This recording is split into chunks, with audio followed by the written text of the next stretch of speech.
Welcome to another episode of Planeta Patineta, where we talk about everything skateboarding here in the Chicagoland area. We're so excited to be back. We took a little bit of a break, but we are back. We have a very wonderful guest today, one of my dearest friends. And I'll introduce you, and then I'll let you introduce yourself. But we have my dearest friend Carina here. Hi, I'm Carina.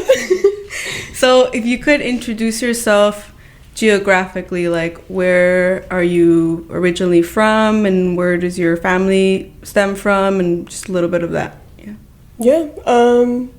My name's Carina. I grew up in Madison, Wisconsin, so not like too far, but been living in Chicago for only like 4 years. I don't really know how time works. Not that long, honestly. Pre-pandemic? Yeah, I moved literally 3 months before the pandemic. Moved to Chicago from Boston, actually. Mm-hmm. And then, really great time to move to a new place. Yeah. But my family is still in Madison. So what prompted you to move back to Chicago and not to Madison? Just curious. Well, Madison, I really love and appreciate Madison now, looking back on it, but I think it felt very small. And I had a lot of friends in Chicago. Not a lot of friends, but like a decent amount of people in Chicago. And I was like, I'm ready to get out of Boston. Yeah. So I came to Chicago. Yeah. Kind of on a whim, honestly. Yeah, because I've hung out with you and like your other non-skate friends, and it's like they're all out here from Madison too. So it's nice to know that like you have like friends that you like who you had for a while that now live here.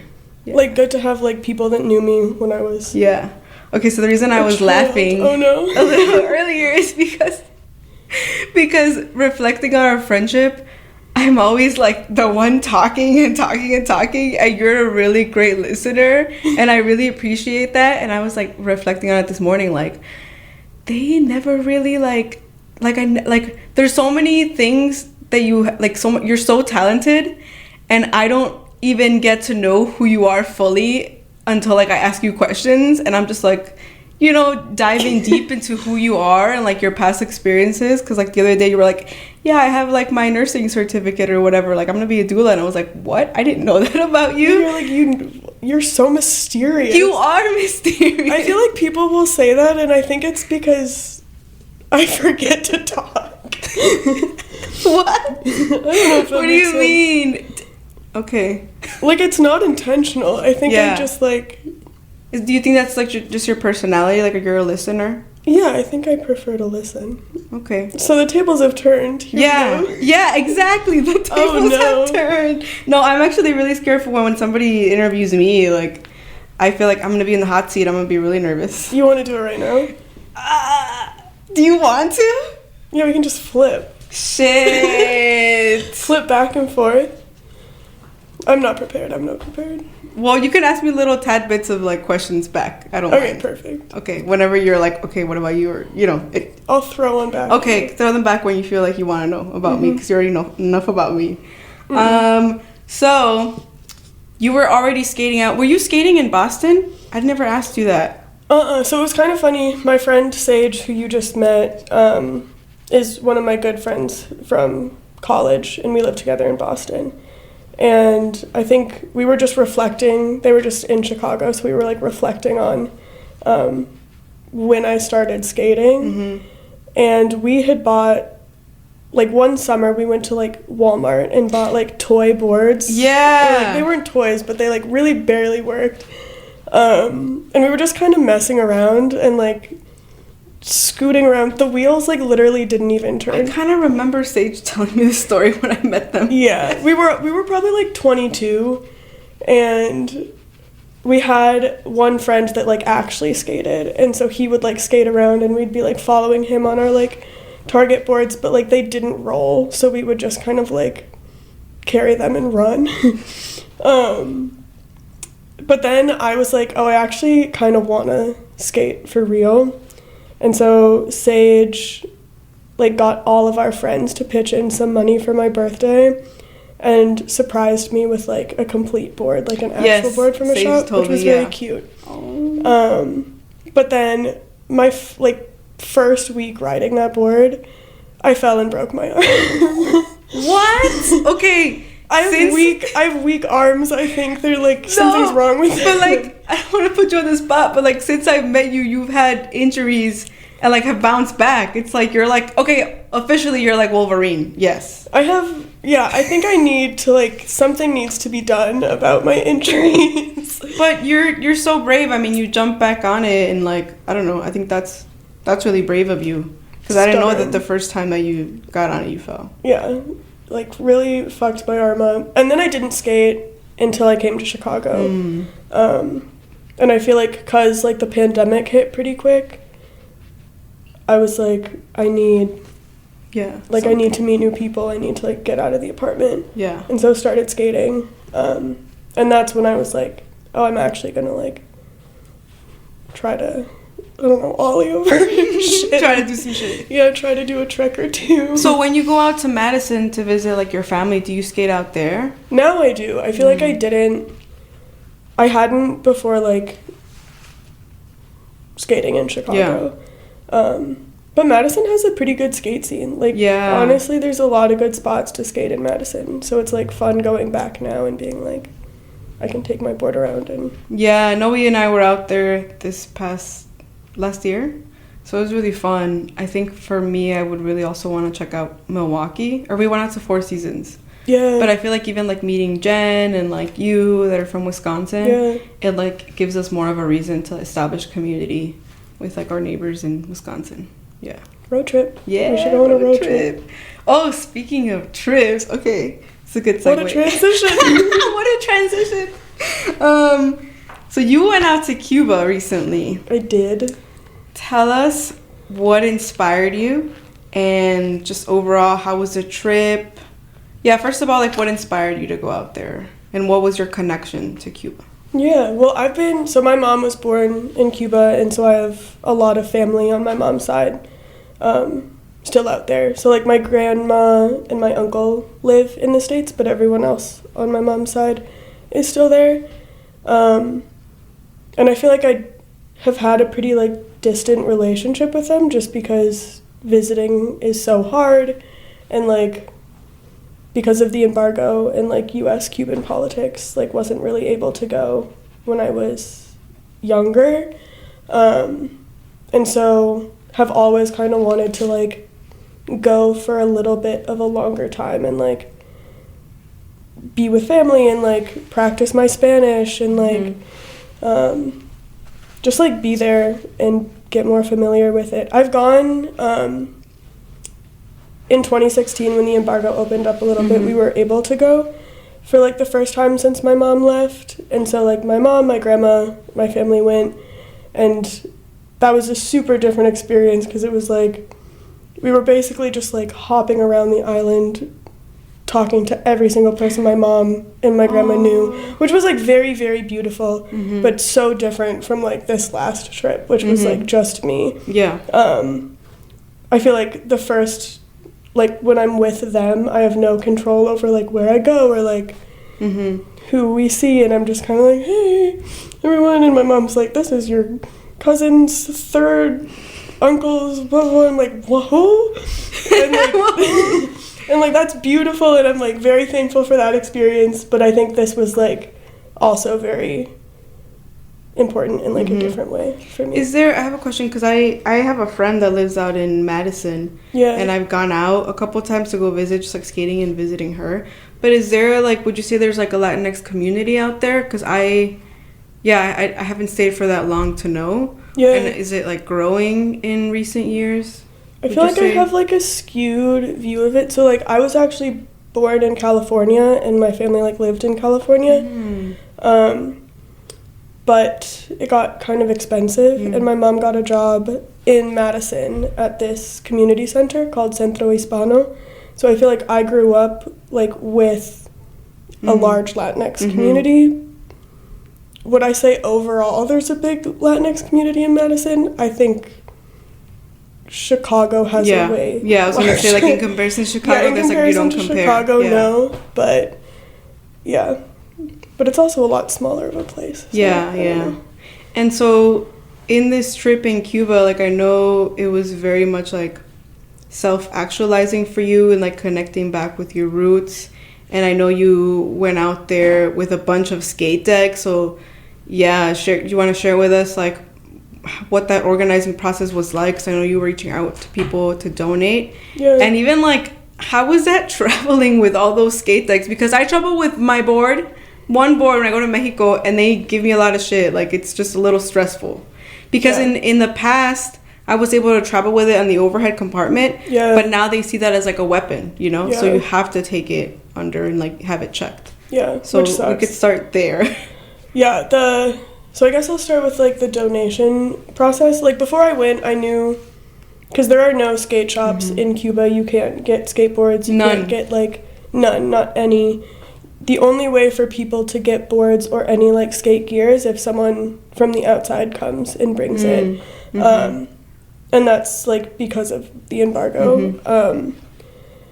And so I knew I wanted to bring a lot of like as much stuff as I possibly could. I think the additional layer is like I also was bringing a bunch of stuff for family. So I was like when I went with my mom and my grandma, like we each brought like 2 suitcases for family.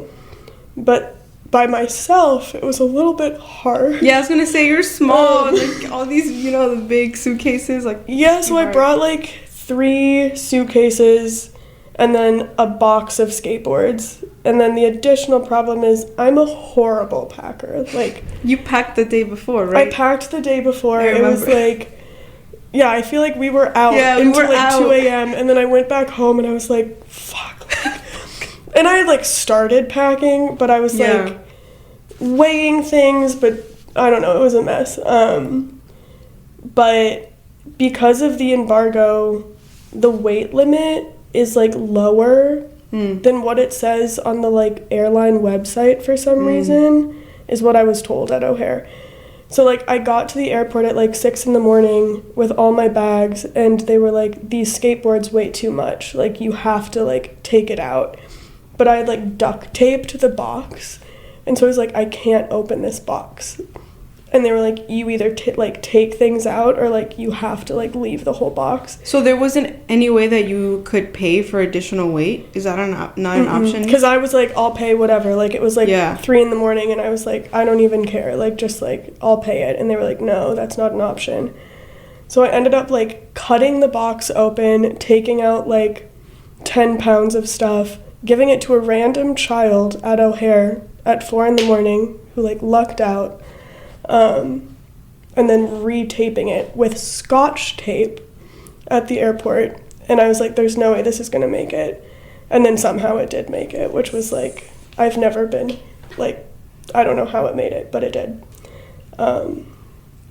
Did that answer the question? Yes. I feel like I just like rambled. No, it's okay. So you get to Cuba, and how was it that you were able to establish community? Because did you already know folks that were skating out there in Cuba? Like, where was your connection with people that were in the scene there? And like, how did you establish community? I'm sure it was a lot easier for you because you speak the language, but how was it like integrating into their skate scene in Cuba? Yeah. Because I'm sure it's probably different than here in Chicago. Yeah, it's definitely like a lot smaller. So I was in Havana for most of my time. And before I left, I had met some people in Chicago, actually, that run an organization called Good Times Familia. And they go down to Cuba a couple times a year to, like, bring boards.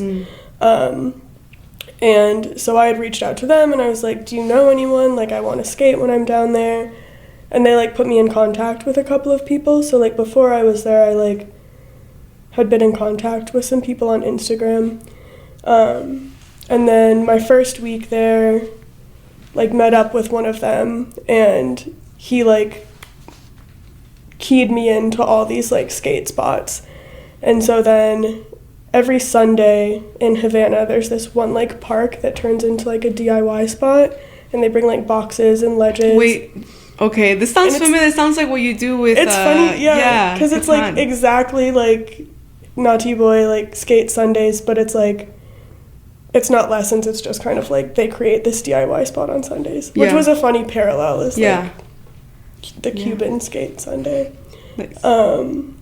But showed up there once, like, completely by myself, and was kind of like, right, like, we'll see who I meet, and was the only person that wasn't a, like, man there, which is not uncommon, but people ended up being, like, super welcoming and super, like, nice, and, like, that first day I ended up meeting a bunch of people, and then kind of, like, met a ton of other people through that. And did they automatically know that you weren't from the area? Do you think because there's such a small community, and like, how were those interactions? Because I think back on like when people hear me speak Spanish in Mexico, and when they tell me where I'm from, I'm always like, oh, I'm from Michoacan. Yeah. But then if they like ask me more, I'm like, well, actually, like, my family's from Michoacan. I lived in Michoacan, but like I live in Chicago now, you know? Yeah. But like, how was that interaction for you? Well, I feel like, so I asked, this would come up a lot because people would always be like, where are you from? And like, oftentimes guess, which like, slippery slope on that. But I feel like I don't have, like, my Spanish definitely doesn't sound like my friends in Havana. Like, I sound like I'm from somewhere else. So I feel like they'd be like, are you from, like, Chile or, like, Venezuela? And I don't know. Like, but they'd never... I definitely don't sound like I'm from Cuba. Mm-hmm. But, yeah. But then I feel like there was an interesting, like, when they found out, like, my mom was born there, mm-hmm. like, people being very excited by, like, that connection, which I was like, I don't know, I feel like that could be a mixed bag. Yeah. And what's the DIY culture out there? Is there parks? I know we were talking a little bit about how there isn't, like, companies that build parks out there, so there's a big DIY culture. Like, how was that? And, like, are there any, like, similarities between, like, the DIY parks there and the DIY parks here? Like, do they function the same? Is it more so, like, sort of like a mobile DIY, or, Well, I feel like, so there is, like, one park in Havana, but it's pretty small, and it's, like, I think it was actually built for roller skaters, or, like, bladers. But then everywhere else is, like, either street spots, like, people will gather in, like, street spots, or, like, DIY spots. And I feel like the biggest DIY spot actually was recently, like, within the last 2 weeks, just destroyed. It was, like, built into this old school, and they, like, people built concrete ramps and, like, boxes, and had, like, brought, like rails and stuff, and apparently someone, like, just tore it all down, which is, like, really, really sad. And I don't think we're, like, sure why they tore it down yet, because the school's, like, pretty abandoned. So, so that sucks. But I feel like spots will be built and then torn down, and then, like, a new spot will pop up somewhere else, and then it'll be torn down. Or, like, buildings that are abandoned, people will skate in, and then they'll be, like, blocked off, and, like, then people will move, and I don't know. And how does, like, the Cuban government or, like, local civilians, how do they perceive, like, the skate culture out there? Is it pretty accepted? Is it not? Like, kind of, like, hearing about what you're saying? Like, yeah. I don't know. I feel like I have a pretty limited, like, perspective on that, because I was only there for, like, 2 months. I think it is, like, I mean, the Cuban government, I think, is definitely, like, we don't love skating. Like, even skating street spots, like, if the police came, like, we all had to go. Like, it was very much, like, you can be arrested and take, like, your board will be taken and you can be arrested. Yeah.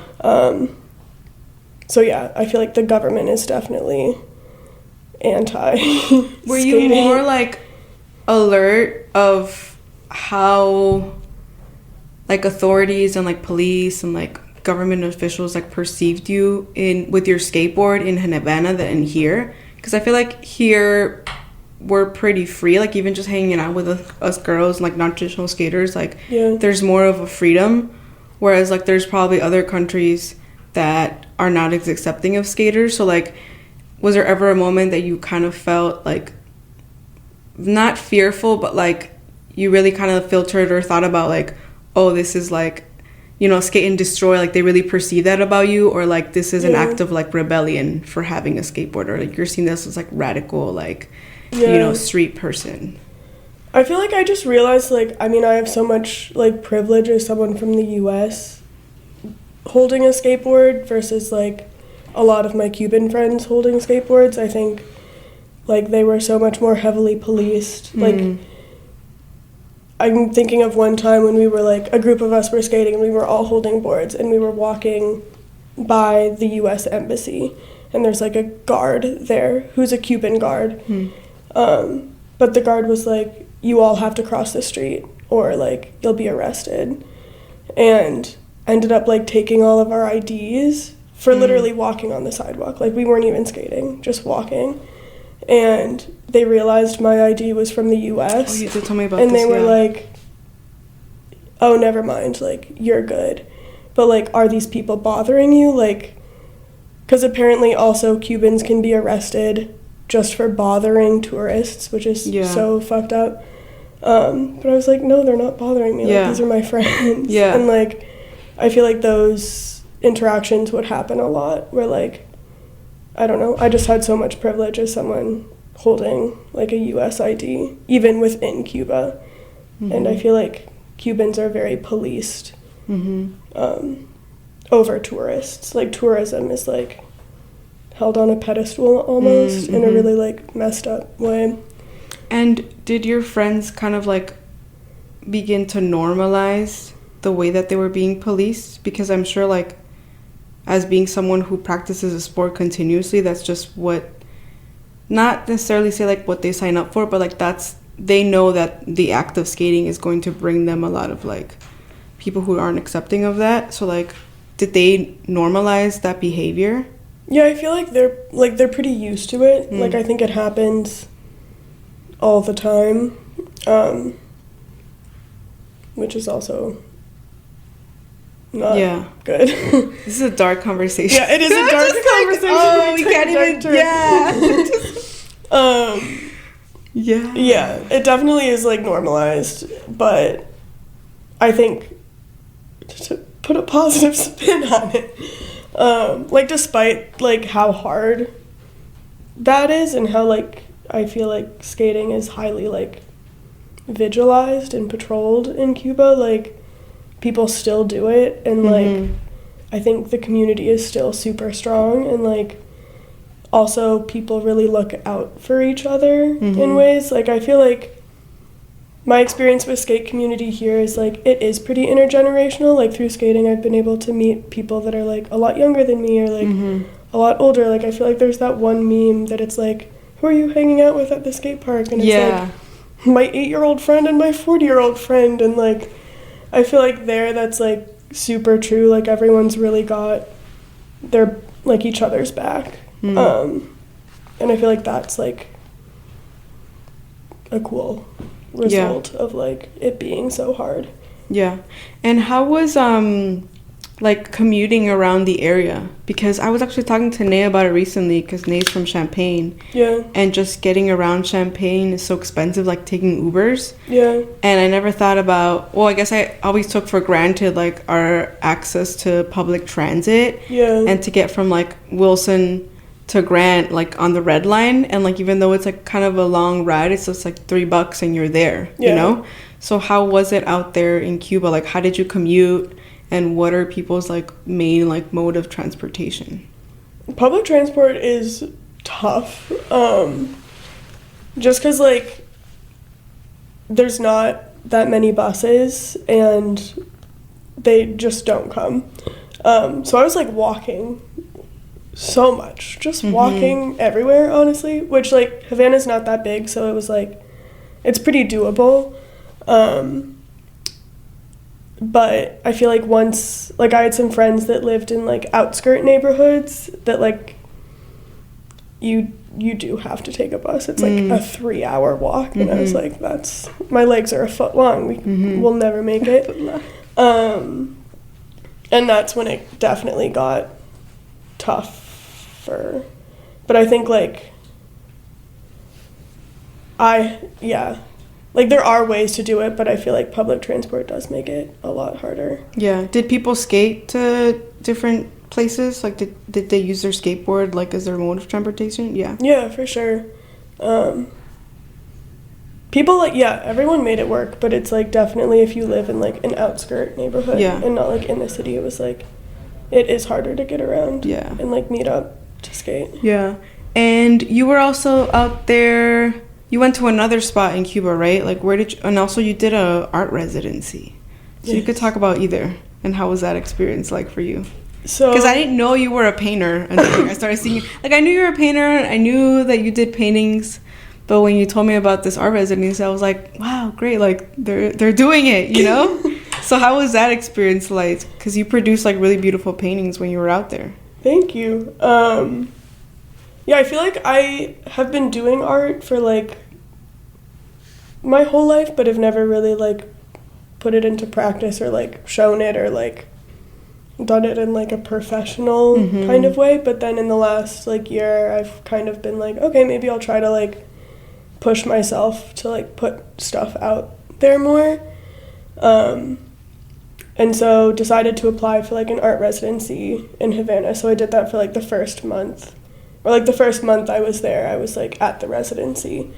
And that was a cool experience because, like, it definitely pushed me to, like, really put a lot of time into, like, painting.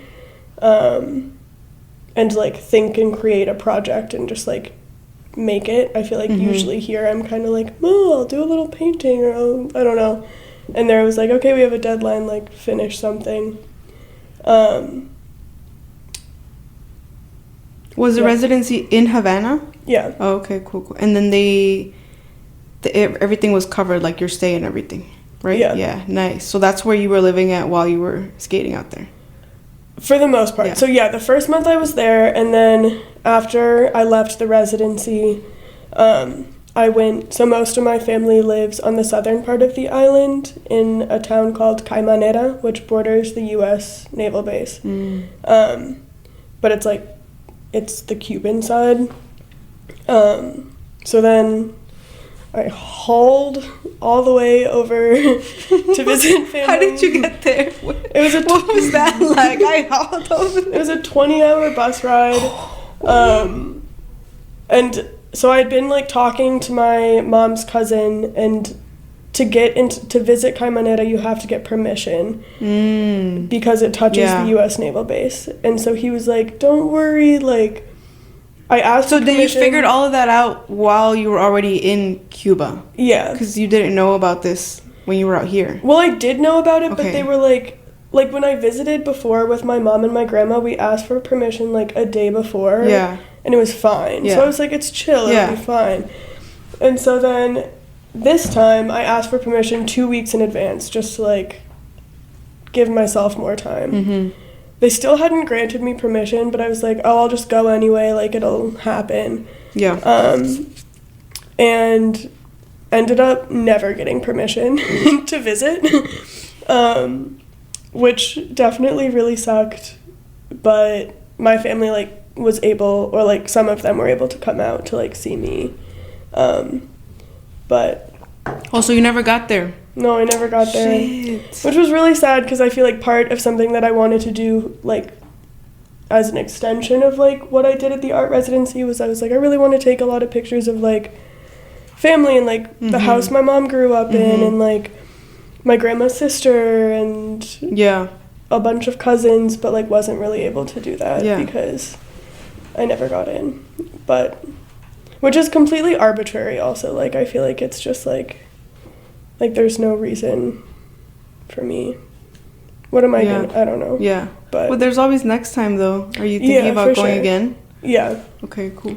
Definitely. So, did you experience any, like, culture shock when you were there, or what are some things that you experienced that you were out there that kind of made you reflect on the ways that you live here in the States, if that makes sense?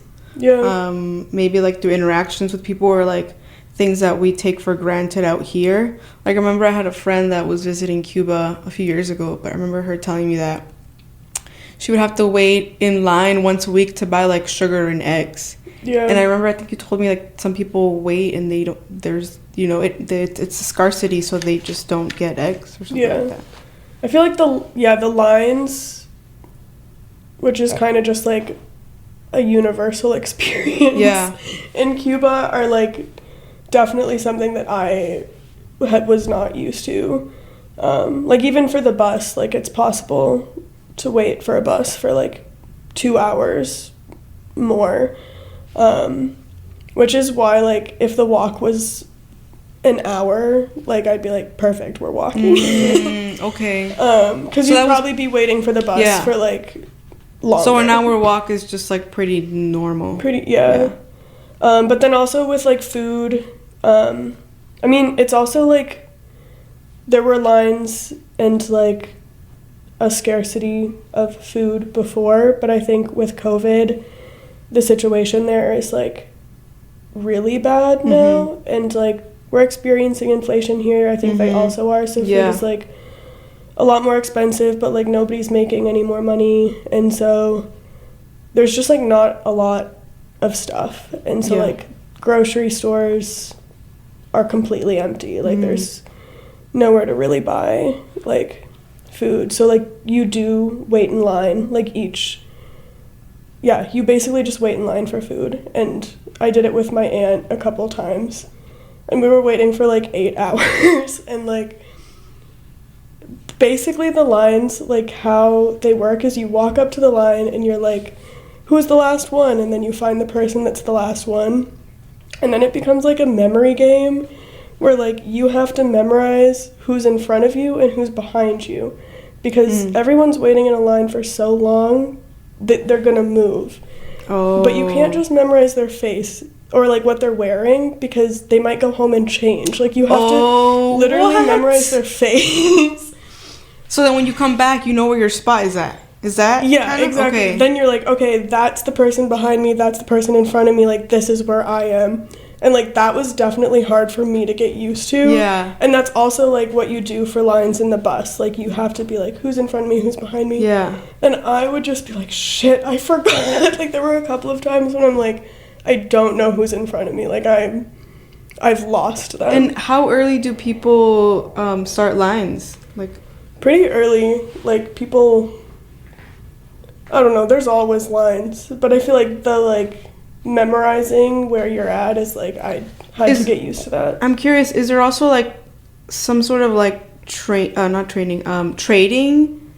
method, or like trading going on between like family or friends, where it's like, oh, I have some bread, like can you trade for this and this, instead of like going to stand in line? Like is there any of that?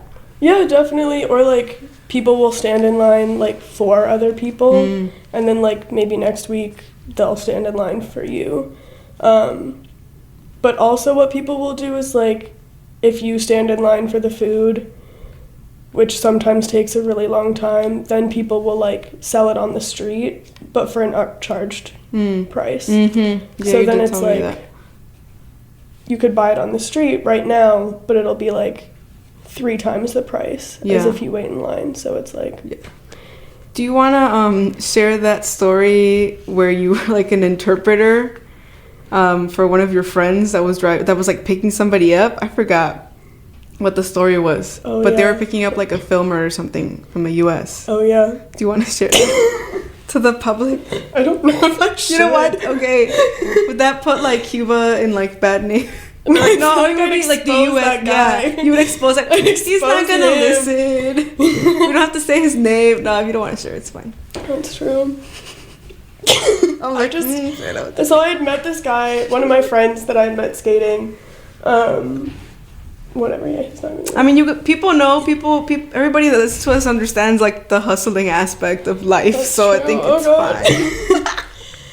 But yeah, I met this guy and he was like so apparently this like person from the States had made like this film. Oh, this actually is a great conversation because we went into it. Sorry to interrupt you. No, yeah.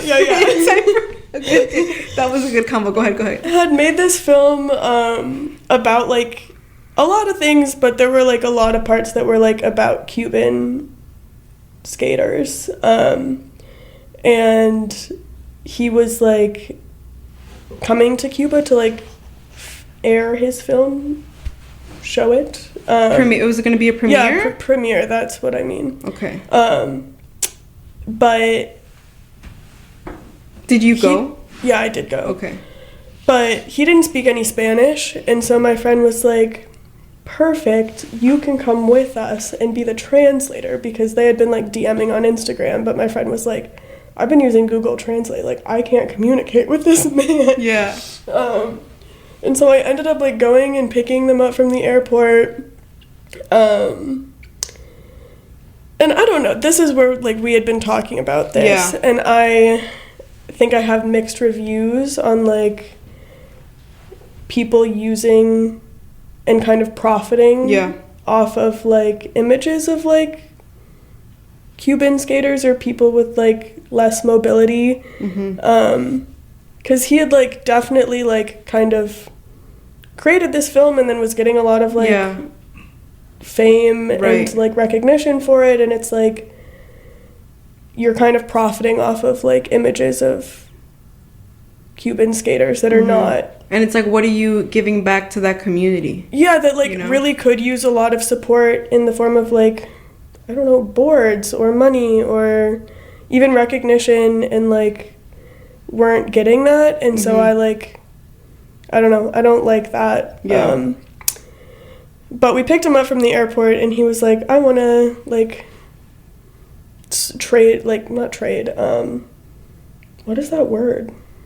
Change. Like dollars for Cuban pesos. And if you do it in the banks, you get a pretty low exchange rate, but if you know people in the street, you can get like a lot higher of an exchange rate. And so my friend changed his money in the street, but then gave him the bank rate and pocketed the rest. Yes. Which is like a little whatever, but like I feel like he deserves that. Yeah, and like definitely. He would have gotten that same exchange rate anyway. Yeah. And then I remember you telling me that y'all took him to like a hotel that was just for like, I mean, not just for US citizens or tourists, but like no like Cuban citizen was allowed in those hotels, or like what was that rule again? It's not that they're not allowed, it's like not an official law, but like most Cubans are not like welcome in like tourist spaces, which is really fucked up. And so like, but who enforces that? Like the security of the hotel. So who like, is Cuban? Yeah, which is the other part that's like, but like we dropped him off at this hotel and like we didn't go inside because like they probably would have been like asked to leave. Or like even for example like skating, if we were like street skating somewhere and then had to use the bathroom, like hotels wouldn't let Cubans use the bathroom, but they would let me use the bathroom, especially if I like spoke in English or like I don't know. It's really messed up. Like that part of it is really not cool. Yeah. So if you, because I know we kind of talked about how you do want to go back. Let's go back.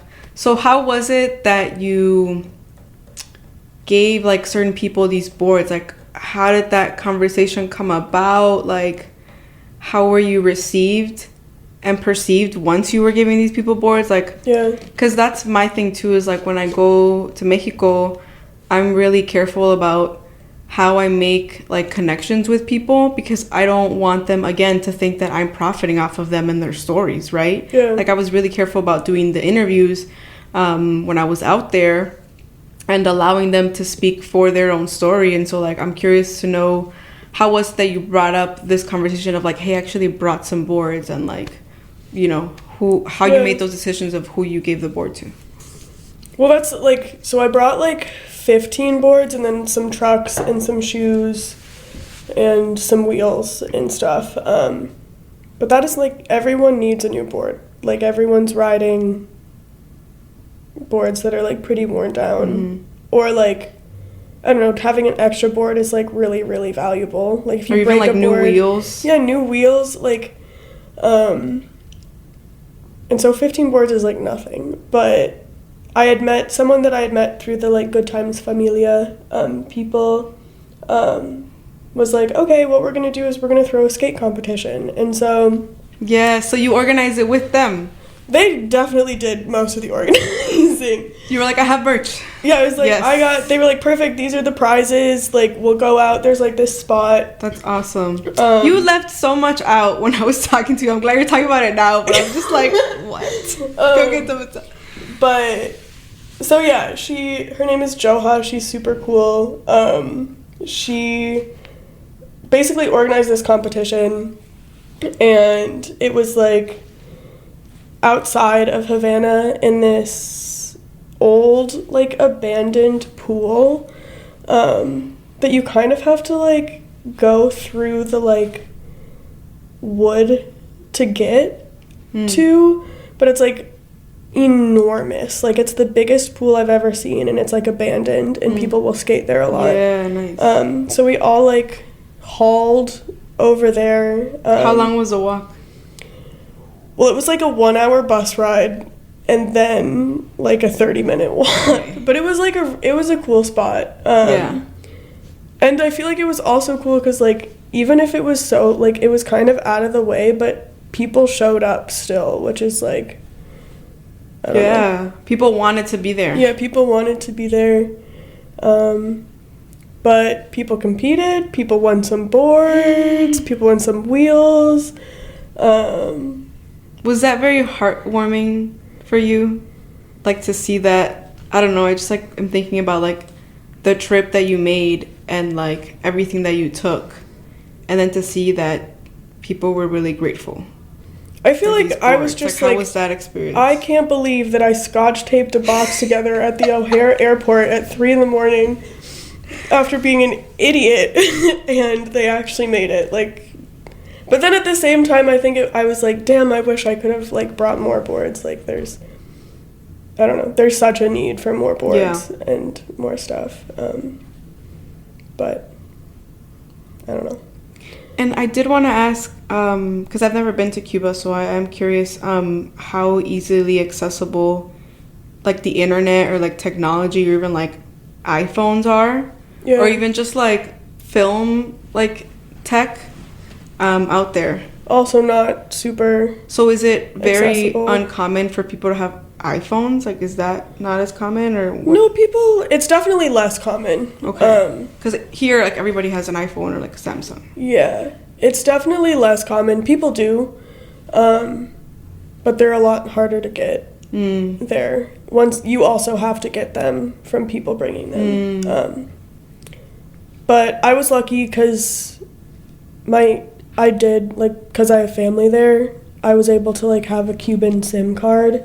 So I kind of had like service, but service and connection are like really, like I was pretty unplugged for a lot of it, which was kind of nice. Do people seek out like hotspots or like steal people's Wi-Fi passwords or some shit like that? That's what they do in Mexico. Most people don't have private Wi-Fi. Like there's almost, I don't think I knew anyone that had like Wi-Fi in their house. Is there like cyber cafes? No. A lot of times, so there were like areas in parks where you can like connect to Wi-Fi. I feel like you'd like see a group, like a huge group of people on their phones in like really random areas, and you'd be like a hotspot. Like, go to it. Right. But yeah, Wi-Fi, there wasn't a lot of Wi-Fi. And so how was that? Like, how, like, the limitations of, like, access to technology and, like, Wi-Fi and, like, in a sense, like, distractions sort of, like, provided more of, like, a fruitful conversation and, like, relationship with the people that you were meeting?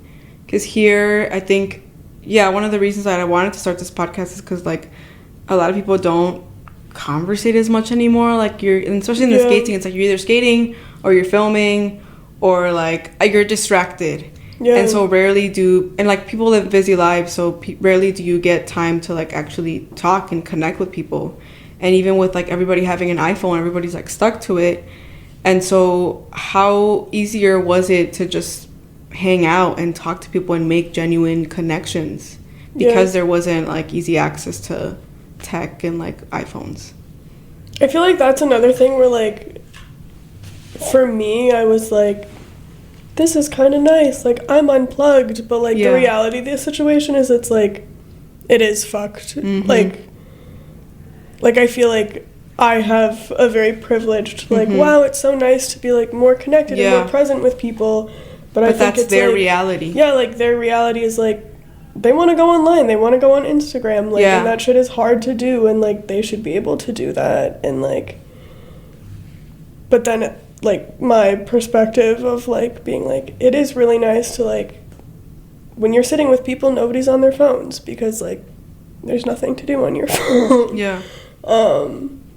But it does make, like, even things like meeting up harder. Mm-hmm. Like, there were days where, like, just nobody would have service. And on those days, it was just like, well, who knows where anyone is? So, like, if I see them, I guess. But, like, if you had plans that day, it was kind of like, I can't contact anyone. So, interesting. Like, kind of reminds me of, like, the movie Kids. They're just, like, roaming about their day, just, like, hanging out, seeing what happens, like, living life. But, yeah, even, like, I think about when on our chat, like, we just hit people up. We're like, who's skating today? Yeah. And we meet up. But then we wouldn't be able to do that if we didn't have, like, the internet. But then it's, like, it allows for more spontaneity, I think. Like, if you show up to a park, you meet whoever you meet, and it's, like, meant to be. Yeah. But, yeah, I definitely get you where, like, we come from a very privileged position where, like, for us, we can check in and then check out of there. Yeah. And for some people that live there, that's their whole life. That's their reality. And they have to, like, make with what they have. Yeah. And I know we talked about, like, just, like, we're so privileged and very grateful to have that experience and to come back here and, you know, just reflect on that and, like, think about different ways that we can best support, like, our people. I don't know if you want to say anything on that. About, like, going in and out of I don't know. I think it's still, like, I feel like we're still learning about, like, being, like, sometimes people call it, like, shapeshifters. Yeah. So you can go in and out of certain places, right? Yeah, certain spaces. Yeah. Yeah. I feel like it's, like, I don't know. I guess good for me to reflect on, like, okay, how do I use social media and like internet in ways that are like, okay, you're hyping people up and supporting other people versus me just like getting sucked in and like being isolated by that, which I think I do really, like, it's so easy to just like mindlessly scroll and I'm like, okay, maybe we can cut. Also I wanted to mention, like, we would go out and skate, and I'd be like, oh, do you want me to film? You're like, no, it's okay. Like, you'd get tricked, you're like, no, I'm good, like, it's fine. And I think at one point you were telling me, like, oh, it's not, like, it's not very important to, like, seek validation from, like, the internet for you. And so I'm curious to know, like, why is it that you skate? Like, what are your goals in the sport, and how do you see the sport kind of playing into, like, your other goals in life? And, like, since we've met, I think we've been a part of this growing community of non-traditional skaters here in Chicago, which has been great. But I think you're one of those people that really encompasses, like, skate for fun, like, skate para diversión. And you're very much present all the time when we're out skating. I feel like I look up to you because you, like, do get clips and, like, do take videos. And I'm like, damn, that's so cool. Like, Janet's always, like, getting cool clips and cool videos. And, like, you can really chart. Like, you've gotten so much better since I feel like we first started skating together. I feel like you have, too. Who's to say? But, yeah, I feel like my goals in skating, like, I'm too injury prone. Like, I'm definitely, like, I don't think I'm not trying to, like, get better for anyone but myself. I'm just trying to, like, not break any more bones. I'd love to get, like, a consistent kickflip. Yes. You have. I mean, you're already onto heel flips, too. Yeah, I think I skipped the consistent part of the kickflip goal, but yeah, we're working on it. But also, like, I feel like I just get a lot of, like, joy out of skating and, like, of the community that I've, like, met through skating. And, like, even in Cuba, like, I feel like it's so crazy. And I feel like maybe you feel like this way when you went to Mexico, like, that we can show up to a place and, like, bond with people through skating and, like, find community through skating, kind of wherever you are. And I think that's, like, a part of it that I really love, like, not necessarily. I'm no Tony Hawk. I'm no Tony Hawk. Yeah, I do feel that way. You know, there's something that connects us. Yeah. And just, like, being a non-traditional skater in those spaces is very empowering, and you connect with other people. But I think, I lost my train of thought. But yeah, still processing it. Yeah.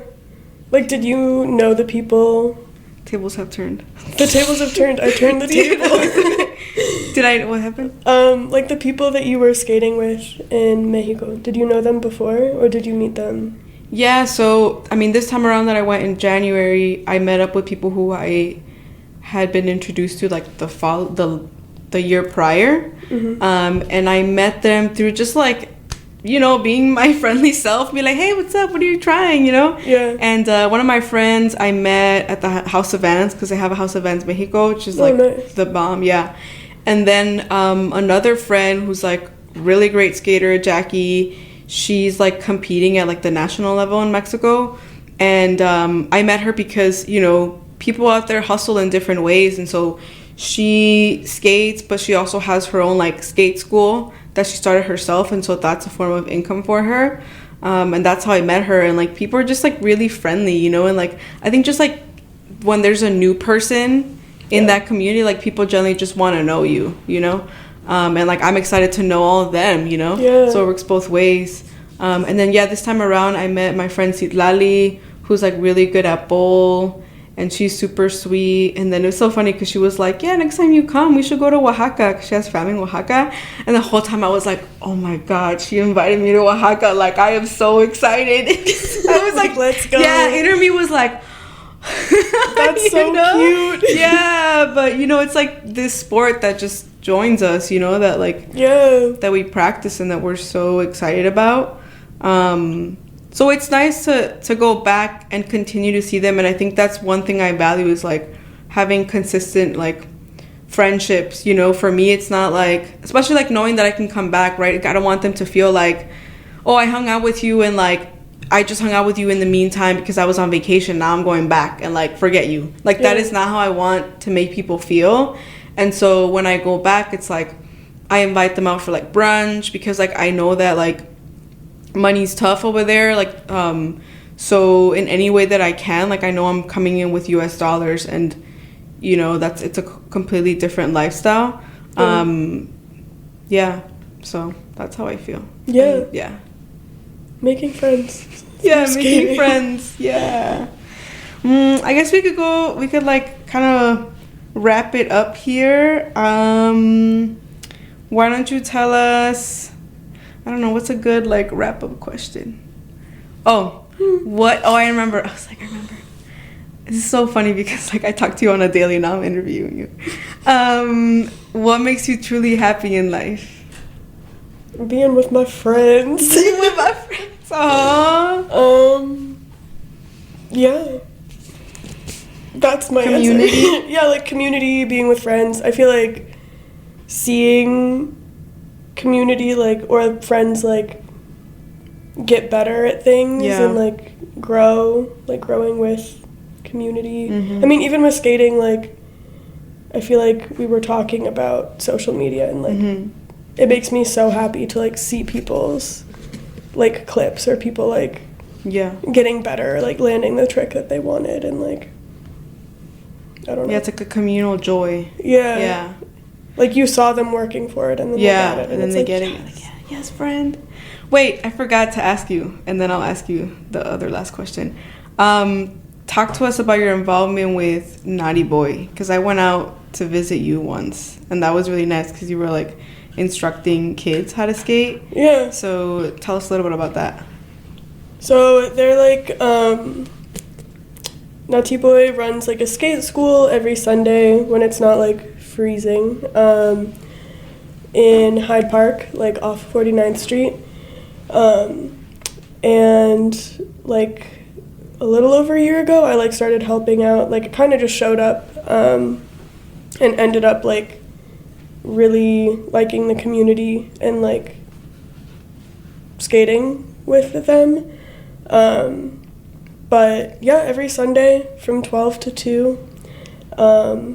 And it's kind of informal. It's just like a DIY spot on some tennis courts.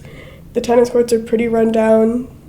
Would be great if the city of Chicago could repave them. Mm-hmm. That'd be cool. But yeah, I feel like it's just every Sunday and different groups of kids show up. A lot of times the same kids show up, and it's been like really cool like seeing them get better. Mm-hmm. And also like getting better. Like I feel like I've like learned a lot through like being there and being in that space. And all the guys that go out there are like super cool, super supportive. Yeah, everyone's super supportive, and like it's kind of just like a skate sesh, and like there's a bunch of kids there and everyone's learning from each other. I remember that's where, what's your friend's name? Nori? Yeah. And Nori was helping out somebody else that was learning kickflips. And they were like holding hands, and then they called it the homie flip. What did they call it? Flip. The homie flip. And I was like, the homie flip. That was It actually works though. It does. Like they were like, okay, like you try it, and then I landed one. And I was like, that was you. It was a homie flip when you were the trying. homie flips work. Yeah, it's the secret. So, would you know when y'all are starting back up again? Probably in the next couple of weeks. Okay, once the weather gets a little bit warmer. Cool. Yeah, thanks for sharing. Yeah. Final question. I guess, what are your plans for the year, like skate-wise, or like any fun plans? Fun plans. Well, I do want to go back to Cuba. Yeah? Do you think you're going to go back this year? I kind of want to. I'm going to try. I am starting a new job on Monday. Oh, yeah. Which I'm excited about. Yeah. I just made a really not exciting Yeah, I was like, okay. I feel like I'm just like, work. Like, it'll be a lot of work. But, yeah, probably going to try to go back, like, next winter again if I can swing. That's a good time to just get out of Chicago. Yeah, definitely. Other goals, other plans. I don't know, want to keep making like a lot more art and putting time into like art stuff. Skating when I can. Trying to get a heel flip. Yeah. What other goals? No broken bones. That's a huge goal. So you've broken how many, or which bones? I broke my elbow bone, and then recently I dislocated my elbow, but I didn't. Is that break when you it. Plucked it back in? Yeah. Okay. I broke my ankle bone and then also like my foot bone at the same time with you actually. I broke my rib. And I think that's it. Okay. Yes, let's keep it there. That's it. That's it. Yeah. Cool. So no more. No more. Yeah. No. Okay. That's a good goal. Thank you. All right, well, thanks for being here. I really appreciate it. Thank you. This is the most awkwardest interview ever. I'm so sorry. Friends. No, it's because we're like friends. And it's just I feel like it's because like we talk and now I'm just like there's a microphone and I don't know what to do. And also we like talk we talk chisme and we can't talk chisme here. Yeah. Exactly. Yeah. It's not natural. Yeah, we can't keep it too professional, so we can't cross that line. Professional stop there. boundaries. All right.